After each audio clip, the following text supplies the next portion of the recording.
साधु हमेशा करुणावान होता है, महापुरुष हमेशा करुणावान होता है। ब्रज में एक संत थे, इतने करुणावान, इतने दयालु, इतने निरभिमानी। उनका नियम था रोजाना 5 घर भिक्षा करने का।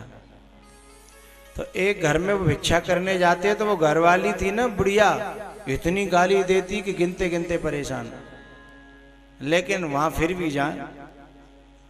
उनके शिष्यों ने बहुत कहा कि आप हमारी भी बेइज्जती होती है, गाली आप पे पड़ती है पर बुरा हमको लगता है।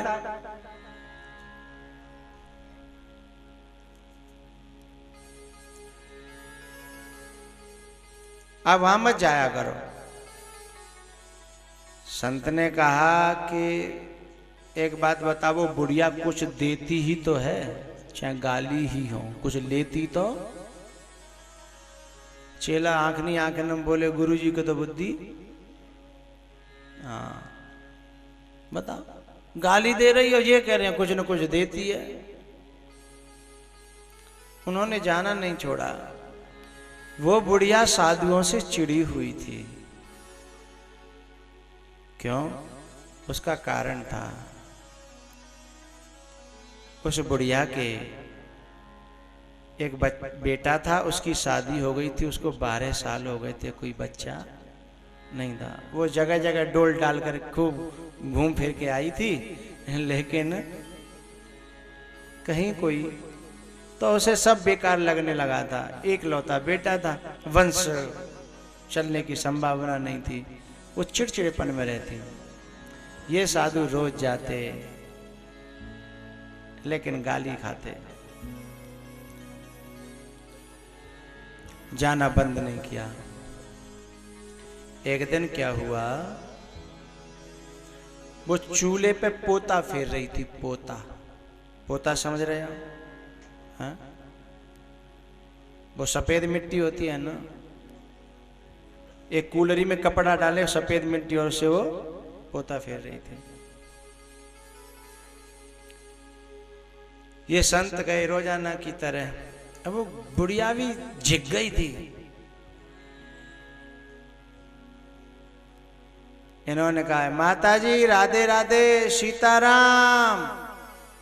और इतना तो केवल गाली देती थी। आज वो चली आई गुस्से में और पोता लगाता हाथ में और फेंक के दिया, सो बाबा जी के मुंह पे पूरा छपा।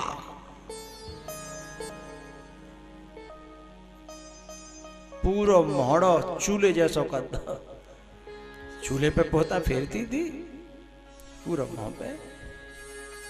उस संत ने हाथ से पोता हटाया और कहा, वाह, आज मिलना चालू हुआ, आज पहली बार मिलना चालू हुआ। चलो जो कुछ मिला, कुछ न कुछ मिला तो सही। लेकिन संत उस बुढ़िया की फीलिंग्स समझता था। वो जानते थे कि इसकी कमी नहीं है, इस बेचारी की मजबूरी है, इसका स्वभाव है, इसके बन गया है। इसके जीवन में जो कमी है उसने चिड़चिड़ापन पैदा कर दिया।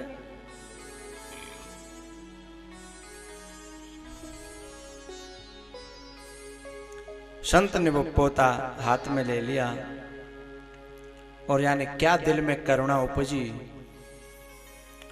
और उस पोता के बदले में उस बुढ़िया को आशीर्वाद दिया।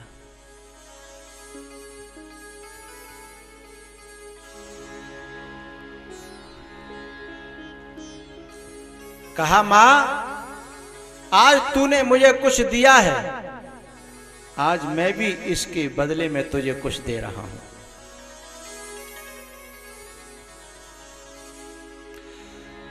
संत माधव दास भी,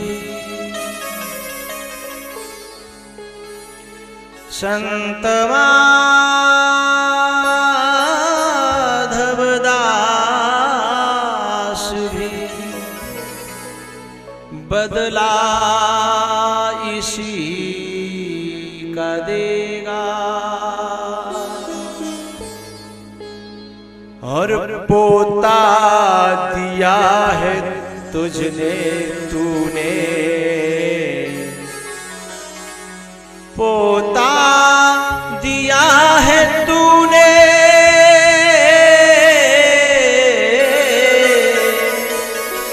जा पोता तुझे मिलेगा।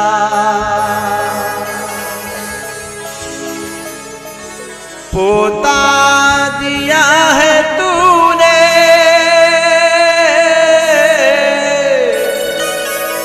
जा पोता तुझे मिलेगा।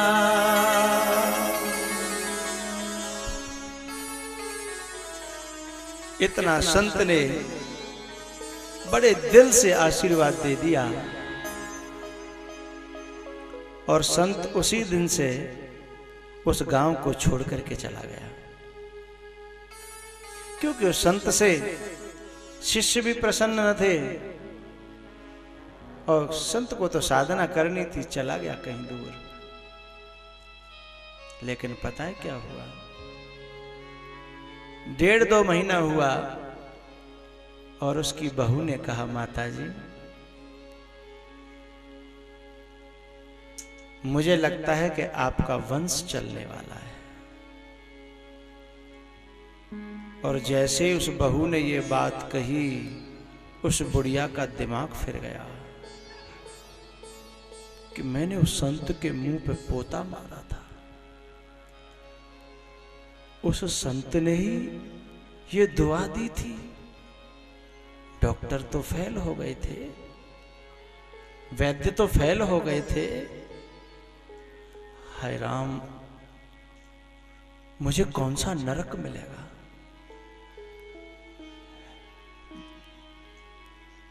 उस संत को मैंने पोता मारा फेंक करके गुस्से में, जो मेरे वंश को मुझे प्रदान कर गया। उसने तुरंत सब कुछ छोड़ दिया और सीधे संत के आश्रम चल पड़ी, दौड़ पड़ी।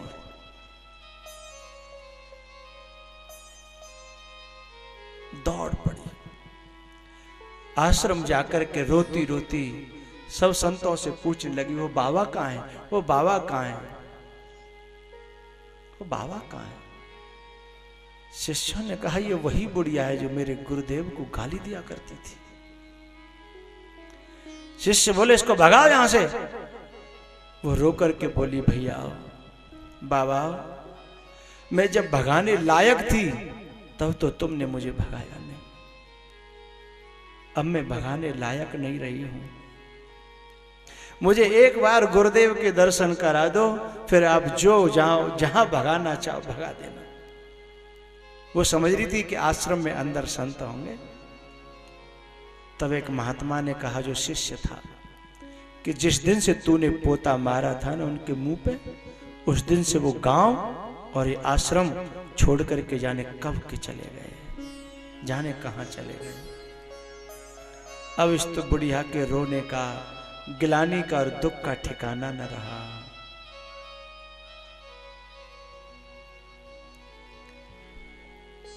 बहुत रोई बुढ़िया। अब जैसे जैसे संतान पेट में बढ़ रही है, वैसे वैसे बुढ़िया की श्रद्धा, बुढ़िया का विश्वास कि मैं कहां प्रायश्चित करूं, मैं कहां दुखड़ा रोऊं और मैं कहां संत को ढूंढूं। अब प्रत्येक व्यक्ति से एक ही बात कहती है, भैया बा महात्मा को मैं दर्शन कराओ, वो जो मांगेगा मैं सो दूंगी। यदि मुझे उस संत के दर्शन न हुए तो शायद मैं मर न जाऊं। पूरे दिन रोती है। 9 महीने पूरे हुए।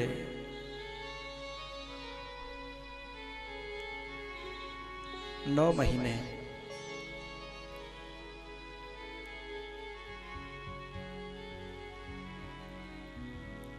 और इसकी भी श्रद्धा 9 महीने की हो गई, इसका भी विश्वास 9 महीने का हो गया।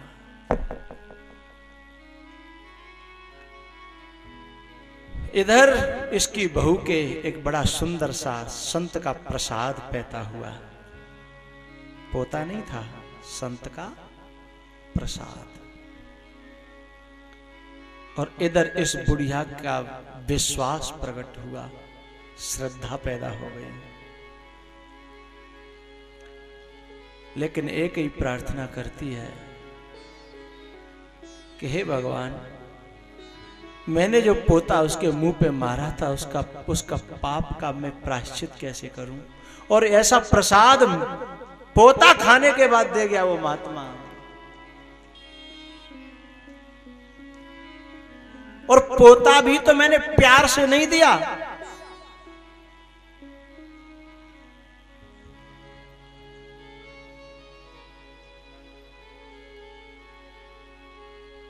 एक दिन कोने में बैठी बैठी रोती है और एक बात कहती है भगवान से,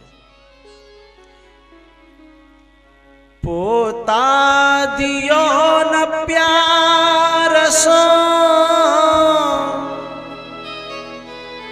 मैंने रिश्वस दीनो मार। पोता दियो न प्यार सो, मैंने रिश्वस दीनो मार। जो मैं देती प्यार सो, तो मेरे होते राजकुमार। जो मैं देती प्यार सो, तो मेरे होते राजकुमार।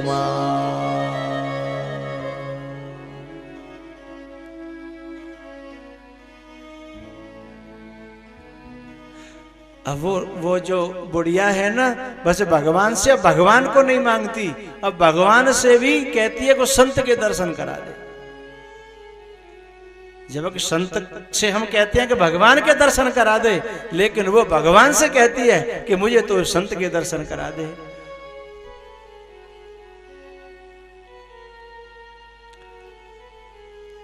बहुत वर्षों बाद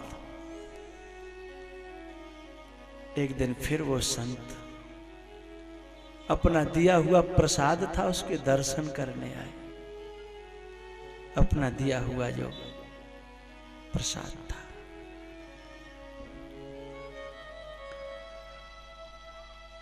उस दरवाजे पर आकर के उन्होंने कहा, मां भिक्षाम देहि सीताराम। और जैसे वो पुरानी आवाज, बरसों पुरानी सुनी, और वो अंदर से दौड़ पड़ी। आंगन में वो बच्चा खेल रहा था, लेटा था, पांव फेंक रहा था, अंगूठा मुख में लगा था,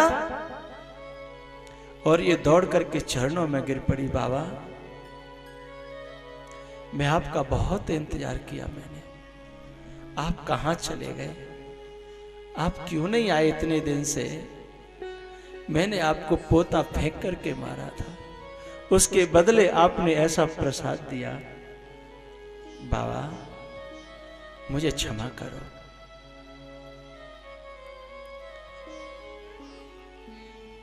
मुझे दंड दे लो, मुझे जो कहना है सो कह लो, लेकिन मेरे अपराध क्षमा करो। बाबा ने कुछ नहीं कहा, बस एक ही बात कही, हे परमात्मा, तूने मेरी प्रार्थना कबूल की, स्वीकार की, इसका शुक्रिया अदा करने आया हूं। ये प्रसाद जो आंगन में खेल रहा है, ये मेरी प्रार्थना और मेरी दुआ भगवान ने स्वीकार की, इसलिए इस आंगन में खेल रहा है, इसका मैं दर्शन करने आया, क्योंकि ये भगवान का ही दिया हुआ प्रसाद है। माँ, खुश रहो, आनंदित रहो। अब मैं चलूं? मैया ने कहा, मैंने तुम्हें गालियां खूब खिलाई, मैंने तुम्हें पोता खिलाया, आज मेरे हाथ का कुछ प्रसाद तो पा जाओ। मेरे घर का कुछ मैं बनाऊंगी, मैं बैठ के खिलाऊंगी। बाबा ने कहा, नहीं मैया, तेरी गालियों में भी तेरा जो छुपा था ना प्रेम और भाव मुझे पता था। तेरी खींच क्यों थी वो मुझे पता था। मैं बैठ के प्रसाद नहीं पाऊंगा मां, तो तेरे घर में कुछ हो तो डाल दे।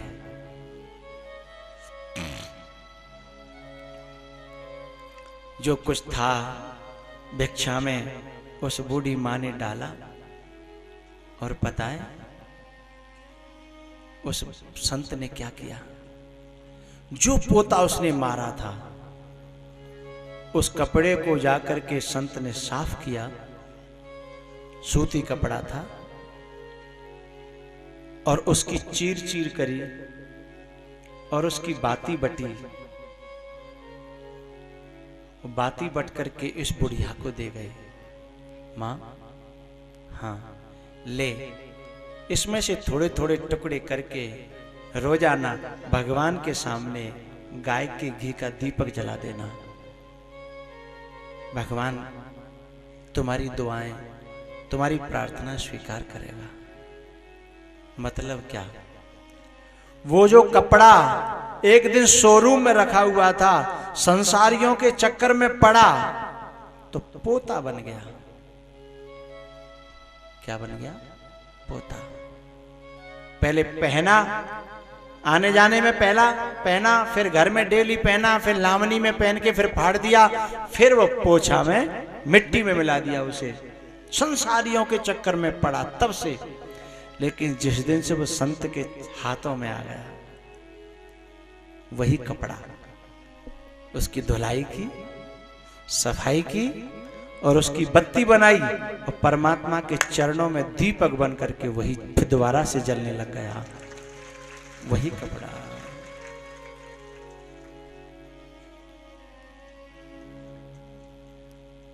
भैया, संतों की महिमा, साधुओं की महिमा, उनके सानिध्य में रहें हम और सेवा भाव से रहें तो समझ में आती है।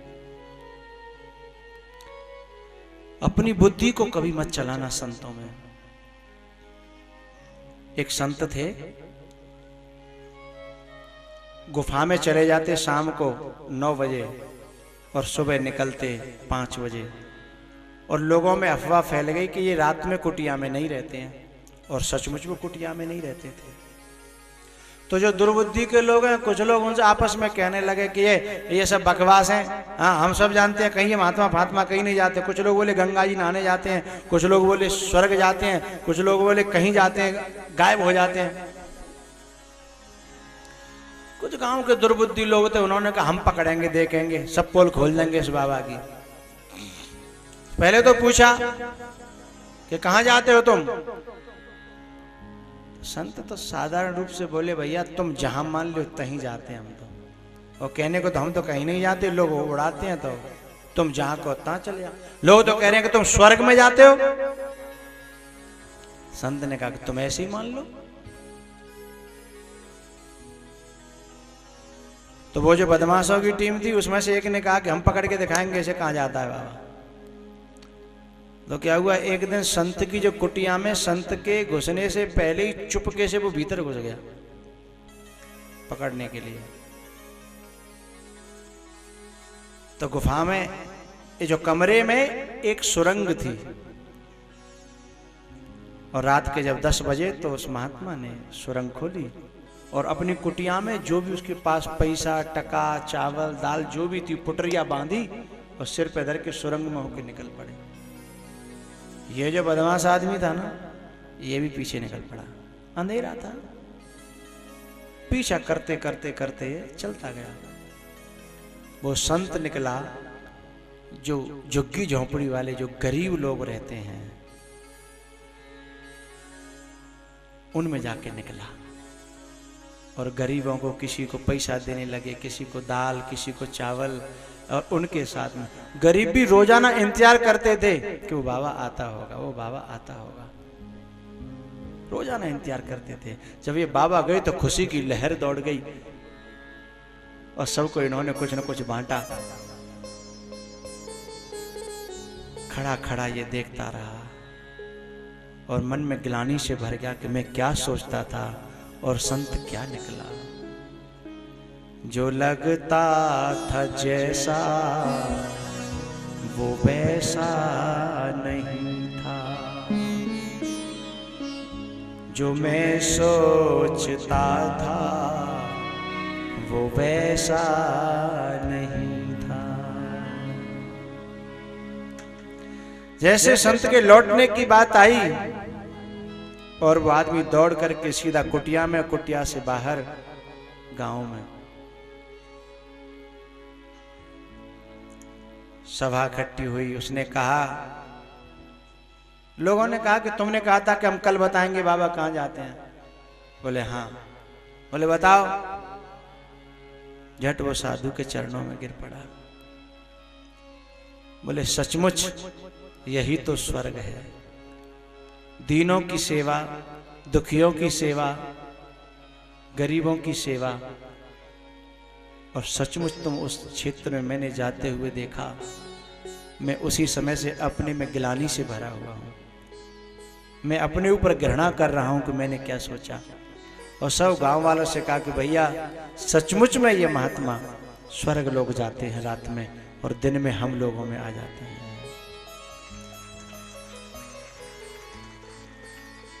जो मैं सोचता था वो वैसा नहीं था,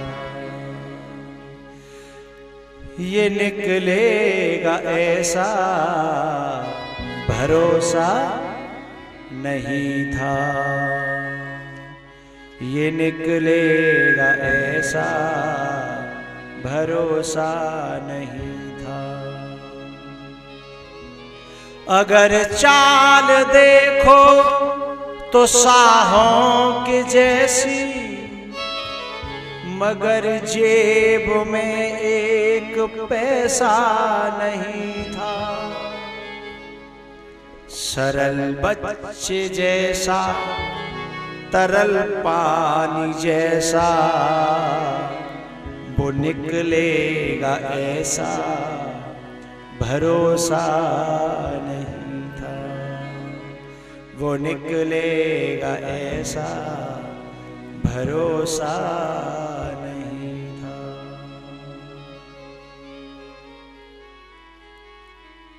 इतना ही कहूंगा भैया, हो सके तो श्रद्धा को जन्म देना, भाव को जन्म देना, प्रेम को जन्म देना।